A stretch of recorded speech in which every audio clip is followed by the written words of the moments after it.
there's a reason like that prisons are always full to the maximum, and there's always stories about prisons are at bursting point, and have no matter how many new cells they invent or how many people they stuff into one cell, there's always never enough space. There's just always about to run out. They've always got to open new prisons, and and instantly that'll be full, and it's a never-ending cycle. And it's always been the same. Prisons are always full to the bursting point. Why? Why? Why has it always been the same? Why has they just stuck to the one way? I don't know. We'll just say since Victorian times. I'm presuming that as everything else is, the school system that we all send our kids to was invented in the Victorian times to get your kids ready for send them off to the factory. I'm presuming that prisons were invented the way they run now in Victorian times. I mean, why not do something different? They're always rammed. They're always full. There's one reason. That's exactly how they're meant to be. That's exactly how they're meant to be. Just like full. I mean, imagine if all the deportees right now, every single prisoner that's waiting to be deported, was just deported. Was just deported, or there was a policy that said every time, just every time that a immigrant, legal or illegal, gets arrested for a crime, they get deported back to their own country. I'm sure they have that in other countries. It's not a terrible thing to have. Say, oh, okay, you've been arrested. You're either going to go away for 10 years or you're just going to go home or back to your own country. You might class England as your home. But, if they did that right now, think how many thousands of spaces that would free up instantly. I'm not saying send all immigrants home. I'm just talking about prisoners. Yeah, just instantly, it would free up loads of spaces, and all the extra cells, all the extra time. Or how cheaper would it be to run a jail if there was less prisoners in it? How much more interaction would staff get with the prisoners that are there?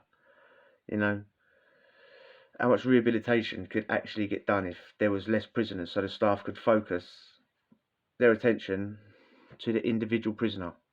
Yeah, because every individual prisoner has an individual set of circumstances that they need to fulfil while they're there in order to be rehabilitated. If it's serious, each person's different, isn't it? I mean, people say, oh, human rights, there's European human rights and all that, yeah. I'm all for human rights, by the way. I'm not saying get rid of human rights. I'm just saying that there's laws in this country right now that our government pick and choose to listen. Like, it's law, it's actually law that people that are in the European Union can vote, including prisoners, can vote in elections, including prisoners. Our country don't let prisoners do that because they're scared of the reaction from the public, yeah? Well, okay, I'm not saying whether that's right or whether that's wrong. I'm saying they pick and choose laws to follow. So, okay, it's against the European law that they can't be deported straight away. Just ignore it, like you do that law. They won't know. They won't, because also you're freeing up space. You're getting this. You're getting that. You're also losing out on how much is it prisoners are worth? 35 grand. 35 grand, yeah. 35 grand per head per year. Yeah. More if you're a Cat A, like high security prisoner. 50 grand, I think. So where does that money actually go? Because the prisoners don't benefit from it. I'm not saying like we should get a share. Like, but what do we get? Shit food. Everything in cells made on the cheap. I mean, screws get paid a shit wage, and that's why there's corruption. That's why like the number one reason that things get brought into prison is through officers, because they get such a shit wage. By the way, imagine that. Imagine if you paid someone right, they wouldn't be tempted by corruption. It's weird, isn't it? But no. I mean, who benefits when a prisoner is left for 23 hours a day behind a door? Who benefits? And he could be there for years, for 23 hours a day, years and years and years. Never gets to see probation, so he can't sort out housing. Can't work because there's no jobs, or is part-time. so because there's no jobs, he has no chance whatsoever to save any sort of money when he gets out. You know, doesn't do any sort of meaningful education, doesn't learn about any life skills. He's just left rotting and vegetating behind the door for years. And he's kicked out at the end with, what is it, 46 quid. Less than, kicked out with literally less than what he'd have had. People say when you start again, yeah. Well, when you start again from prison, you're literally, you're starting less than again. You're starting like in some negative minus situation, yeah. But they kick you out and they go, don't ever come back, stay homeless. This is what they don't literally say these words to you, but this is what they're expecting: stay homeless, stay hungry, stay with that one shitty outfit you got on, but also don't ever come back. All right, yeah, sweet. I mean, what chances you got? What chances? There's always like options in life, yeah. Sometimes you've got two shit options, and you ain't always got a really good option and a really bad option. Sometimes you've just got two shit options. I mean, who's going to get let out and just go, okay then? Some people do. I'll just be homeless and just starve. It's not going to happen, is it? I mean, how do jails actually even rehabilitate? How do they rehabilitate? Yeah, they've got an healthcare, they've got psychiatrists you can go and see, trainee psychiatrists, literally learning as they're going on. Yeah, literally learning as they're going along. Yeah, learning on the job, literally. And you need that when you're dealing with like a head doctor, innit? When you're really messed up about something, you need someone that's learning on the job and is not even qualified to be doing what they're doing, dealing with people with real issues. Like if you're gonna like train someone, train them. I don't know. God, don't train them on prisoners with actually real proper mental problems. You know what I mean? I mean, ridiculous. There's loads of them change your way of thinking courses. Change your way of thinking courses. I mean, they're really good. They really help, and they're all voluntary as well. Until you say you don't want to do one, then you get nicked. Put on basic and lose your TV. Voluntary as hell, mate. I mean, and you've been told you've got to do it as well, haven't you? Yeah, by your outside probation. He's told the prison that you need to do this. Outside probation that you've probably never even met, never even saw. Probably won't even see till you're 2, 3 years into your sentence. Won't even see at all till you get out. On the day you get out, when you've got to go and see them, they'll be recommending that you do this course, even though they've never met you. It must be vital, innit? It must be vital. If the stranger you've never met's recommending that you do it, it must be vital. I mean, and everyone lies to pass them courses anyway, so that's how much they're actually worth. I mean, nobody tells the truth because you'll think it's going to benefit you if you do those voluntary courses. It doesn't benefit you. It goes towards everything. It goes towards changing your way of thinking. So your score's going to go down, your risk's going to go down. You'll get out. You don't. It's all a lie. So why would you be truthful in those courses anyway? Yeah. Why would you? I've spoke about that before. I mean, if you are truthful. If you are truthful in those courses, they take that as being negative and they'll write the negative stuff down in your file as well. I mean, it'll be negative to be truthful, are you? But that's what I'm saying. You're not incentivized to be truthful in any way. You're forced to lie. So they don't write out loads of crap in your file that you're never going to see, never be able to defend. Me personally, I did them courses once when I didn't know no better, and I never do them again. I never did do them again. I was told I had to do them on other sentences, didn't do them, took whatever punishment. I mean, they're literally there, I don't know, to put money in government agencies. Everything's money. Like they ain't charities. Like, you know what I mean. And they're numpties that run them as well. Some middle class, never done anything.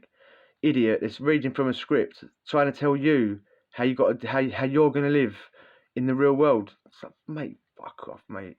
I mean, this is how you deal with people. You go, no, that's not how.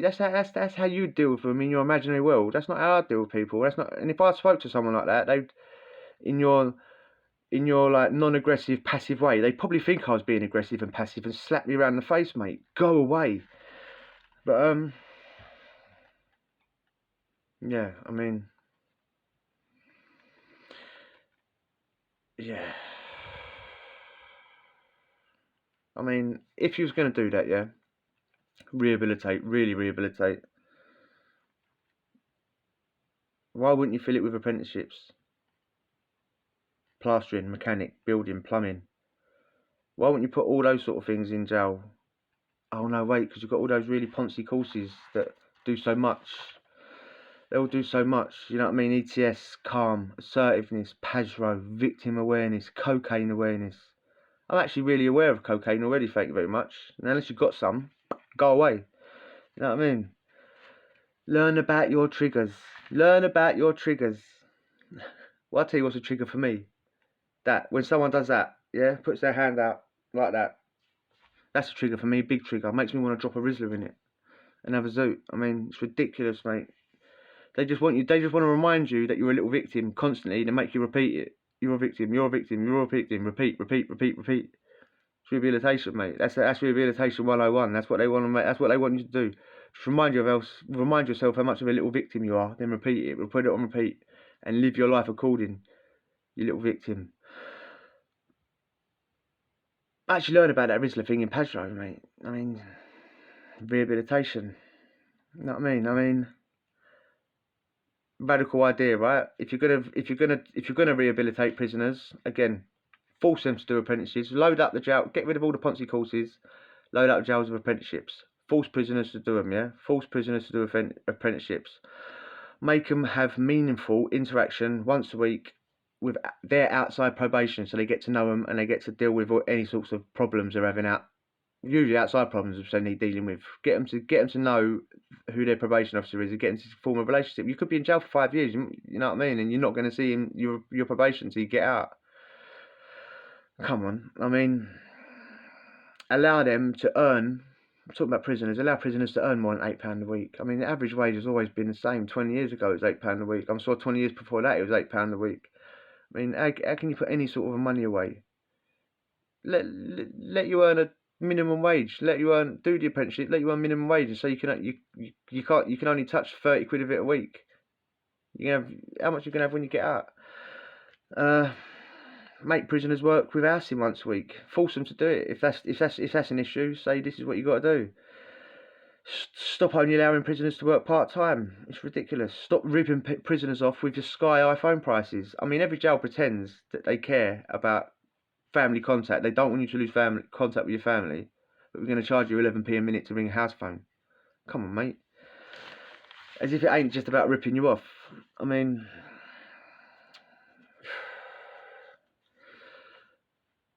in the last 20 years, how many hostels have closed down as well? Loads, yeah? I mean, I've never actually been helped with housing ever, yeah? Ever once.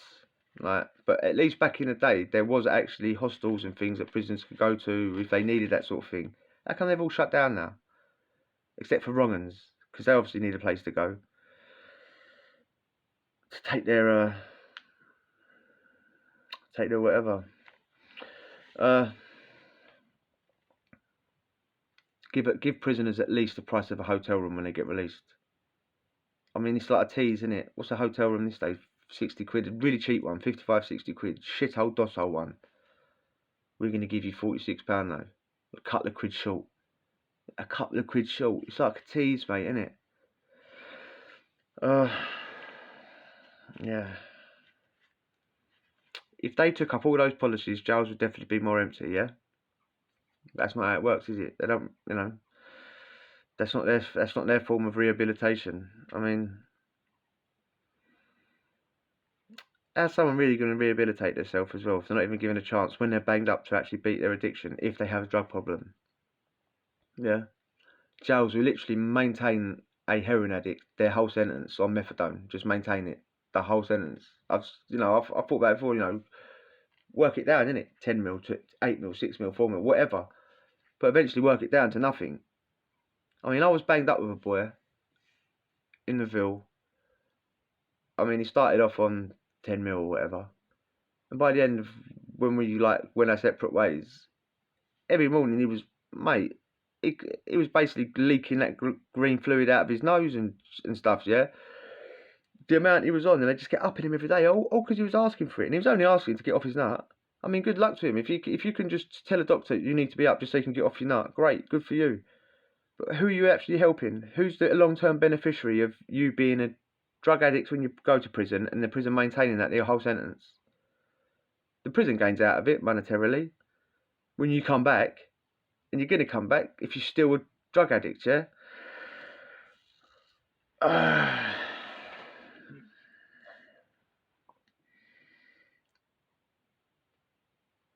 What about the maths and English tests that you got to do when you go to a jail? It's only maths and English tests, isn't it? Maths, English, basic maths and English test, yeah? Say you do a little tour doing one bit of birds, yeah? You could go to 10 different jails, and you've got to do that test in every single one of them. Oh, it's only a maths and English test. Yeah, I get it. It's only a maths and English test. So you've been in jail 10 times and you do that maths and English test 10 times during each sentence, yeah? So 100 times you've done it. It's only a maths and English test, and I get it, right? And it obviously it's obviously on that first step from that long road of rehabilitation that we all need, yeah? It's not actually like each individual jail get paid per test every single time. So if you go to 10 different jails and you do 2 tests in 10 different jails, that jail's getting paid twice every single time you do it. You could go to the same jail 10 times in your life and you're still doing that. Why don't they just keep that on record? Why don't they keep that silly little score that means nothing on record? Oh, because you're giving them dough every time you do it. I just refuse to do. I refuse to do all this stuff.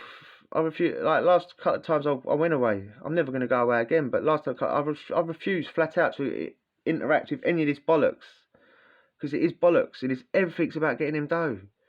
Oh yeah, you got to prove that you know how to spell the and 2 plus 2. Why? Otherwise you can't employ you being a wing cleaner. Well, I can't mop the floor unless I prove to you that I know what 2 plus 2 means 1,000 times. What? That should be part of the test. If you can get your head around that, you should pass. You know what I mean?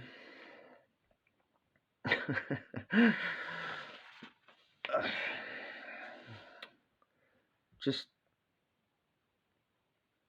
don't be part of the problem, innit? Be part of the solution, yeah? The solution is, well, like I just said, don't participate. I am never going back to jail, yeah? I am not participating in the negative bollocks of life anymore, yeah? I'm not focusing on that shit. And if I was there, I wouldn't participate in any of the nonsense either. They can only affect you if you participate in it. If you go there and literally say, there's my telly, there's nothing you can do to me, I'm not going to participate in anything you do, there's nothing they can do to you. It's not part of rehabilitation, is it? I've got off the point there, but in order for you not to go back to jail, rehabilitate yourself. It's so easy to rehabilitate yourself, it is. Just don't live in the past. Don't live in the past. Don't make shit decisions based on your shit past. Live in right now. It just sounds so hippie-ish, yeah? But literally the only thing that's real in life is now, yeah? 1, 2, 3, 4. You can't change how sad you felt yesterday, and you have no control over what's going to happen tomorrow, because nobody knows what's going to happen tomorrow. So you'd be crazy to try and worry about tomorrow. You can't even focus on 10 minutes away, really. 1, 2, 3, 4. If you can't make yourself happy in the next second and the second after that, then there's something really wrong with you. That sounds really. When I first heard this, yeah, all this, I thought, what? This is nonsense, mate. But it's true. You're not experiencing anything else. You can only feel what you feel. You can only experience what you feel, and you're only feeling something right now. 1 second, 2 seconds, 3 seconds, 4 seconds. Don't wallow in the past, because it literally doesn't exist anymore. And the future is just an anticipation of whatever, of something that's make believe. Yeah. Oh, if it's in your head, it's real. Yeah. Well, you could get sent to a nut house for what you're thinking in your head. So not everything in your head is real. You know, and besides, if you can take the time and energy and it does take time and energy and effort to wallow in pity about what happened back in the day, you can also just be positive, because your brain ain't controlling you. Your brain's not telling you what to think and what to feel. Your brain's just a battery, mate. Your brain is just telling you, well, your brain's not telling you nothing. Your brain is just a battery. It's a Duracell, mate, just keeping you going. You're putting the thoughts into your head. If they're good, if they're bad. Why not just put good ones in there? Just control the what 1 second in front every single time, and 100% you'll be more rehabilitated than what you was yesterday. It's a sign of madness, isn't it? Doing the same thing again and again and again and wanting a different result. You can only control 1 second in front of you, and that's all you should worry about as well. If you enjoyed that, hit subscribe and we'll chat tomorrow. Adios.